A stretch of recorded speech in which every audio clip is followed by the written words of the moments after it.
Alright mate, and welcome to the BritSpeakPod, the podcast designed to help you understand British life, British culture, and of course, British English. So, let's get cracking. Hey up everyone, how are you doing today? I'm not too bad, thanks for asking, and welcome to a very special occasion. It's the very first episode 001 of the BritSpeakPod, and I'm delighted that you're here to be a part of it. You might be asking yourself, what is the BritSpeakPod? Well, don't worry, we're going to get to that in a minute. In this episode, I'm going to tell you what's going on. I'm going to tell you who I am. Maybe you don't even know who I am. I'm also going to tell you what you can expect in upcoming episodes. And I'm also going to show you a little trick to help you understand 95% of every conversation you hear in the next few days. So be sure to stick around for that. But today, we're talking about the BritSpeakPod. Who is it even for? What is the point of this thing? Well, the BritSpeakPod is a brand new podcast I've started, and it's designed for people just like you, intermediate and advanced level English learners. I'll be honest, this podcast is not designed for beginners. If you're a beginner, great, but you might find it a bit tricky, to be honest with you. You might find it a bit difficult. Even if you're intermediate and advanced, you might find it a bit difficult, but you're a bit more equipped to deal with the challenges of dealing with me and my natural accent and my weird British English. This show is also designed for people who want to work in the UK, or they want to study in England, or they just want to live, with British people and do what British people do. If that sounds like you, you're in the right place. Maybe you're already living in England. I don't know. Only you know that. I've never met you face to face. So, I don't know you yet. Yet is the key word. We'll get to know each other as these episodes go along. And I also make this podcast for people that want to learn to communicate with British people. They want to learn British English. They want to be able to understand British TV shows and British movies and British songs and all that good stuff that comes out of Great Britain. So if that sounds like you, I'm here to tell you that you're in the right place. But you might also be asking yourself, who is this guy? Who's this voice that I can hear? Who am I actually listening to? Well, let me introduce myself. I should have probably introduced myself a bit quicker, but, them's the breaks. I'm just introducing myself now, so that's just how it's going to be. Anyway, it's lovely to meet you. My name is Dan. My full name is Daniel, but nobody ever calls me Daniel. Well, my mum calls me Daniel when I did something I shouldn't have done, when I'm in trouble and she's like, "Oi, Daniel!" That kind of thing. But yeah, please call me Dan because I haven't done anything wrong yet. So, And I'm a Sheffield boy. I was born and raised in Sheffield, South Yorkshire, in England. And that means, obviously, I've got a bit of a Yorkshire accent. I grew up in Yorkshire, doing Yorkshire things, until one day, when I was 32 years old, I went to Manchester Airport, and I got on a plane to Japan, where I now live. I live in Japan, and I've lived here since 2016. And I live with my wife. She's called Erica. She's a Brazilian woman who I met in Japan. That's a weird one. I never expected when I came to Japan that I'd meet a Brazilian woman and get married, but sometimes life works in mysterious ways, and I'm very, very happy that happened. So yeah, been married for a few years now to Eri-chan, as I call her, but it's lovely, and we live in a place called Shiga. Shiga is a prefecture in Japan. It's kind of near Kyoto, and it's famous for having Japan's biggest lake, which is called Lake Biwa. And it's proper massive. If you look at it on Google Maps, you have to zoom out for ages until you can see it all in one part of the map. I drove around it. Well, I drive around it every year, but this year I drove around it. I drove around it, I should say. And it takes all day. It's like 250 kilometers all the way around or something. It's a massive lake, plenty of water in it. So that's where I live in Japan. And I live with Erika, obviously, and 2 cats. I have 2 cats called Melon and Pan. Because in Japan, there's a special kind of sweet bread called melon pan. So, it's kind of one cat, it's called Melon, the other cat is called Pan, and you put it together and you get melon pan. So, yeah, they're a nightmare. To be honest, they're lovely. I love them. But sometimes when I'm recording these podcasts, you'll hear little cats, running round or meow, meow, something like that. I apologize in advance, but that's probably coming at some point. Free time, I love music, especially punk rock music. I can play guitar, bass, drums, loads of stuff. And at university, I studied sound recording. So that's working in music studios and theaters and doing sound for movies and stuff like that. Now, the next question at this point that people usually ask me is, Dan, why did you go to Japan? And it's a very simple answer. And it's obvious when you think about it, but the reason I got on that plane from Manchester Airport to move to Japan is to become a Pokemon master. Of course it is. That's the only reason anybody ever comes to Japan, is to become a Pokemon master. Of course. Now, you may have guessed that was a bit sarcastic. Of course, I didn't come to Japan to be a Pokemon master, but the real answer is pretty boring, truth be told. The real answer is I trained to become an English teacher, and I didn't really think that I'd be needed in the UK. Lots of people there already speak English. So I applied for a job in Japan and I got it, and here I am. But it's an interesting part of my story, to be honest, because I moved to Japan, and being an idiot like I am, I just assumed that most people in Japan would speak English. So I learned a little bit of Japanese before I got here. Just enough to get by, survival phrases. And I thought, everybody's going to speak English anyway, so it'll be fine. I had a rude awakening when I got to Japan, because it turns out that's not how it works. Loads of people here can't speak English. Obviously, that's why I got a job as an English teacher. But I definitely had a tough time when I first came to Japan. I couldn't communicate with the people around me. I came here on my own, and I couldn't really communicate with anyone. I couldn't ask for help. I remember trying to open a bank account, and it took 2.5 hours using Google Translate. And in the end, the woman in the bank told me that my passport was wrong. You what? How is my passport wrong? If it's good enough to get into Japan, why is it not good enough to open a bank account? Nightmares. I also had an interesting experience at the doctor's where a camera was, how can I put this in a nice way, introduced to my backside. And I didn't know that was going to happen because I didn't understand what the doctor was saying. So lots of nice experiences when I came to Japan. But honestly, it was lonely at first because I couldn't communicate with people and life was difficult. I spent ages washing my clothes with fabric softener because I didn't look at the bottle when I bought it. I couldn't read it. So, yeah, my clothes were soft, but they smelled. And just, daily life's a hassle, like going to the doctors or getting around or trying to make friends. Making friends is almost impossible when you can't speak the same language as someone. I mean, it's not impossible, but it's not easy.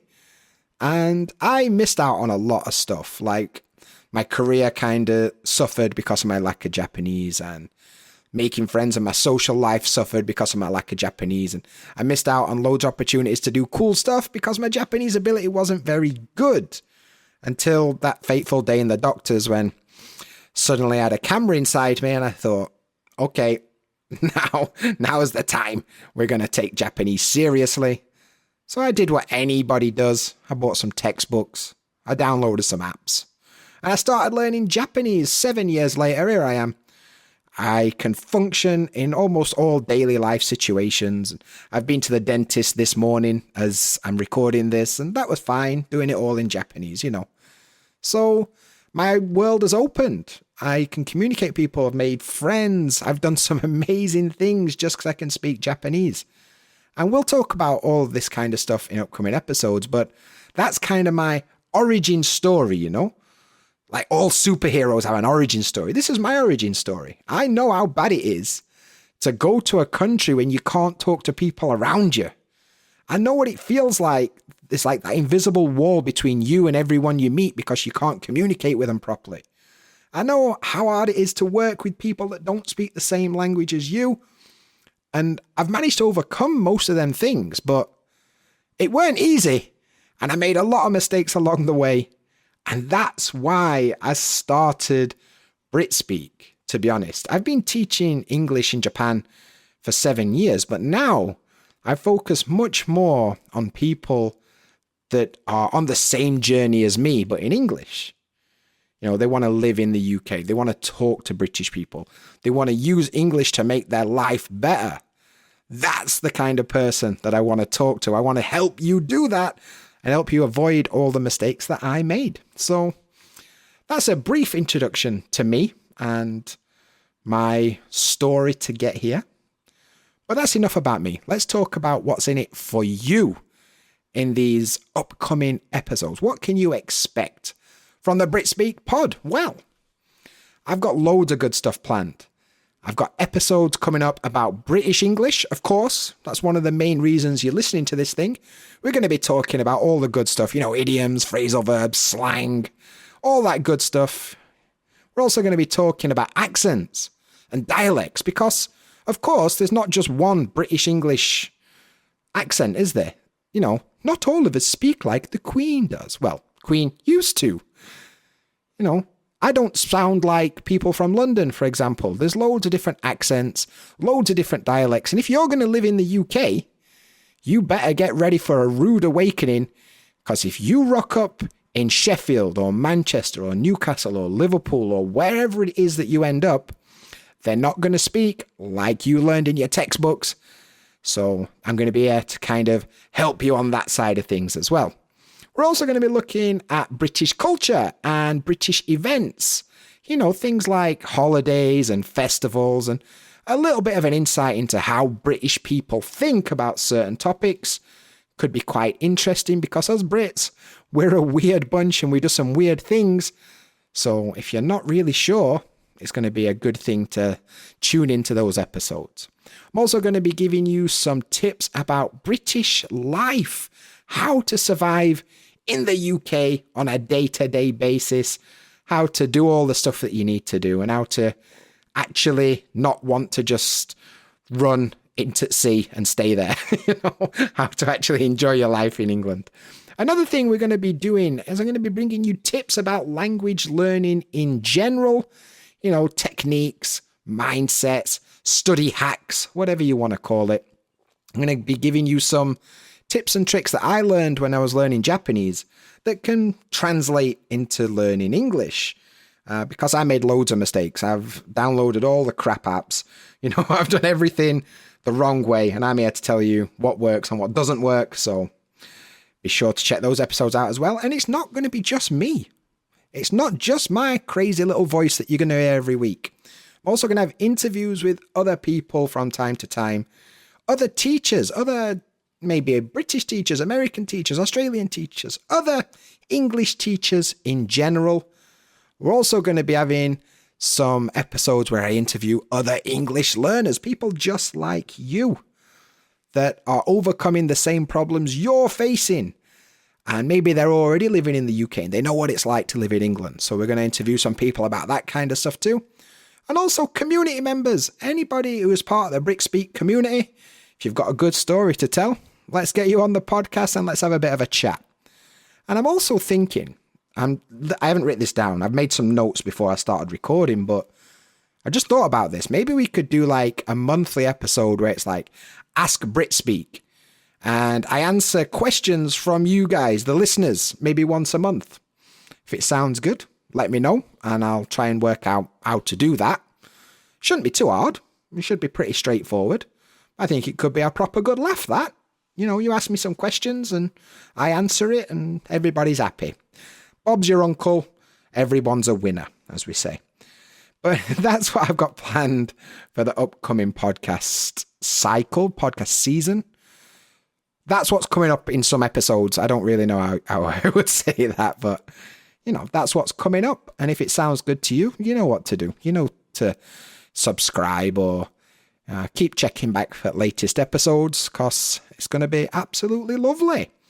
Now, earlier on, I did say to you that I'm going to show you a trick to help you understand 95% of the daily life conversations that you're going to face. And I weren't lying. I'm going to do that right now. So I want to ask you a question. Have you ever felt like you don't really know what you need to learn next, right? There's so much English out there to learn. What are you supposed to actually study next, right? Well, I've got a quick tip for you today that'll answer that question, at least for a little bit. What I want you to do, I want you to open up your phone, open Google, or if you're on your computer, open a browser, Chrome or Safari or Firefox or whatever. And I want you to open that. And I want you to go to Google and I want you to Google these words. Oxford, like the university, the place in the UK, Oxford. Then the word core, like Apple core, and then the word 5,000. Okay? So Google Oxford Core 5,000. If you don't know what this is the core word list for British English.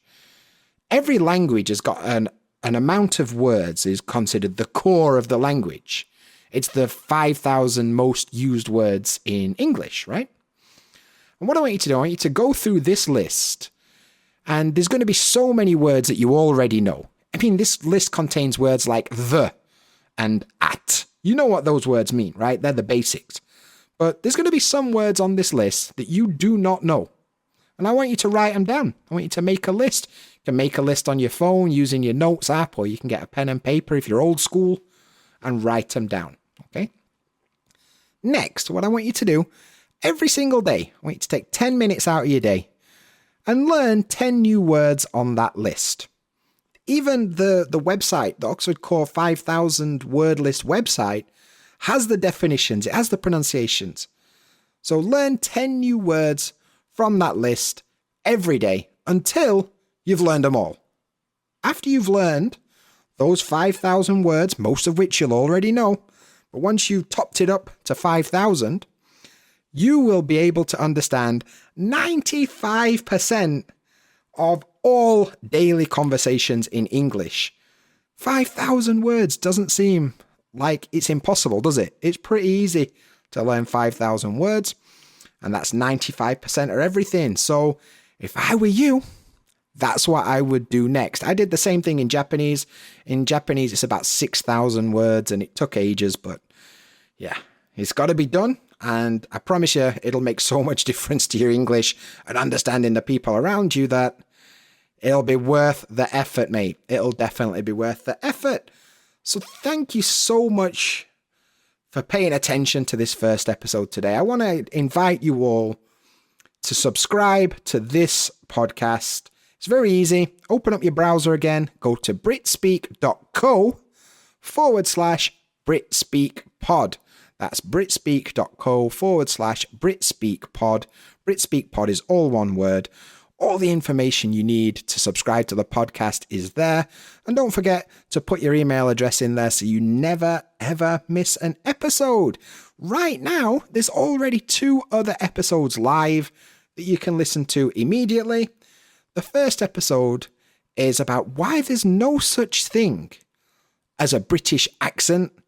And the other one is the 10 most used British slang words in 2023. So be sure to go and check one of them out right now. Thanks for your time today, and I'll catch you in the next episode. See you there.